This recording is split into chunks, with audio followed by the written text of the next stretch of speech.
அஸ்ஸலாமு அலைக்கும் ஃப்ரெண்ட்ஸ். இன்னைக்கு நான் ரெடியாக எங்கே காலையிலே போகிறேன் அப்படின்னா நான் மதர்சாக்கு போகிறேன் ஃப்ரெண்ட்ஸ்.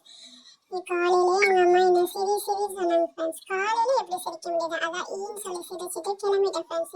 எனக்கு கொஞ்சம் சோகமாக போனேன் ஃப்ரெண்ட்ஸ். சோகமில்லை, எனக்கு ரொம்ப தூக்கமாக இருந்துச்சு. காலையிலே எழுந்திரிச்சு போயிட்டு அதுக்கப்புறம் என் ஃப்ரெண்டை கூட்டிகிட்டு போனேன் ஃப்ரெண்ட். இவரே என் ஃப்ரெண்ட் ஃபரிஹா. இன்னைக்கு சலாம் சொன்னான். நாங்கள் சிரிச்சுட்டே இருப்பேன். எனக்கு ஒரு ஷையாக இருந்துச்சு ஃப்ரெண்ட்ஸ். அதான் நான் சிரிச்சுட்டே என் ஃப்ரெண்டை கூட்டிகிட்டு நான் மதர்சாக்கு கிளம்பியாச்சு. போற வழியில இவ ரோட்டை பார்த்து என்ன கூட்டிட்டு போக மாட்டான்.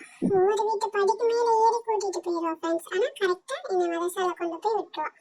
நாங்க பேசிட்டு போயிட்டு இருக்கோம். திடீர்னு எங்க அக்கா வந்துட்டா ஃப்ரெண்ட்ஸ். பக்கத்துல நாங்க 3 பேரும் பேசிக்கிட்டே போனோம். நான் சொன்னேன் நான் ஃபர்ஸ்ட் ஸ்டாண்டர்ட், என் ஃப்ரெண்ட் ஃபரிஹா செகண்ட் ஸ்டாண்டர்ட், எங்க அக்கா தேர்ட் ஸ்டாண்டர்ட் அப்படி சொல்லி நாங்க பேசிக்கிட்டே போனோம். போகிற வழியில ஃபுல்லா ரொம்ப மாடா இருந்துச்சு. எனக்கு ரொம்ப பயமா இருந்துச்சு ஃப்ரெண்ட்ஸ். ஆனா எங்க அம்மா வந்தனால அந்த பயம் இல்லை. அதை போயிட்டு ஓடிட்டு வந்ததுக்கப்புறம் எங்கள் அம்மா இட்லி சுடுறதுக்காக மாவு ரெடி பண்ணிட்டு இருந்தாங்க. நானே இப்போ சமைச்ச முள்ளைய போயிட்டுல அம்மாவுக்கு ஹெல்ப் பண்ணுறதுக்காக நான் எங்கள் அம்மாவுக்கு மாவை கொட்டிட்டு இருந்தேன்.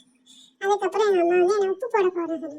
நான் உப்பு கொஞ்சம் கம்மியாக போட்டுட்டேன். அதுக்கப்புறம் சொன்னாங்க இன்னும் கொஞ்சம் போடுங்க. மறுபடியும் எடுத்து நான் கொஞ்சம் போட்டேன் ஃப்ரெண்ட்ஸ். அதுக்கப்புறம் இன்னொன்று எதுவுமே போட சொன்னாங்க ஃப்ரெண்ட்ஸ். அது என்னன்னு தெரியல. நான் போடலை, எங்கள் அம்மா தான் போட்டேன் ஃப்ரெண்ட்ஸ். போட்டதுக்கப்புறம் என்னை அதை கிண்ட சொன்னாங்க. அது ரொம்ப டைட்டா இருந்துச்சு ஃப்ரெண்ட். கிண்ண முடியல. கலக்குன்னு சொல்லிட்டு நானே கலக்கிட்டு இருந்தேன் ஃப்ரெண்ட்ஸ். அது ரொம்ப டைட்டா இருந்துச்சு நான் கலக்கிட்டு அம்மா சொன்னாங்க கட்டியா இருக்கனால கொஞ்சம் தண்ணி ஊற்றணும். கொஞ்சம் தண்ணி தான் ஊற்ற சொன்னாங்க. நான் தண்ணியே ஊற்றல ஃப்ரெண்ட்ஸ். ஆனால் போதும்னு சொல்லிட்டாங்க. அல்லா.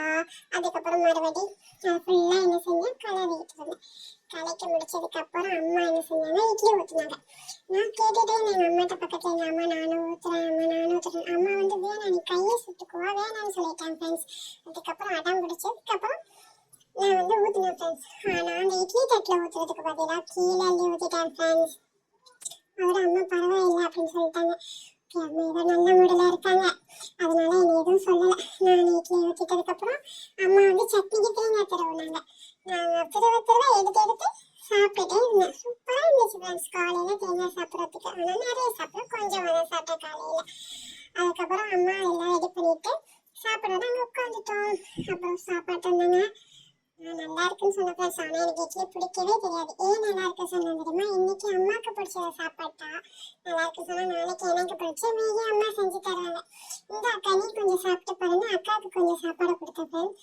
அவள் 5 ரூபாய்க்கு நடிக்க சொன்னால் 50 ரூபாய்க்கு நடிக்கிறா ஃப்ரெண்ட்ஸ். நல்லாவே இல்லைனா சூப்பராக இருக்குது, கை கொடுன்னு நான் செஞ்சேன்னு சொன்னாலும் சூப்பராக கை கொடுன்னு சொன்னேன் ஃப்ரெண்ட்ஸ்.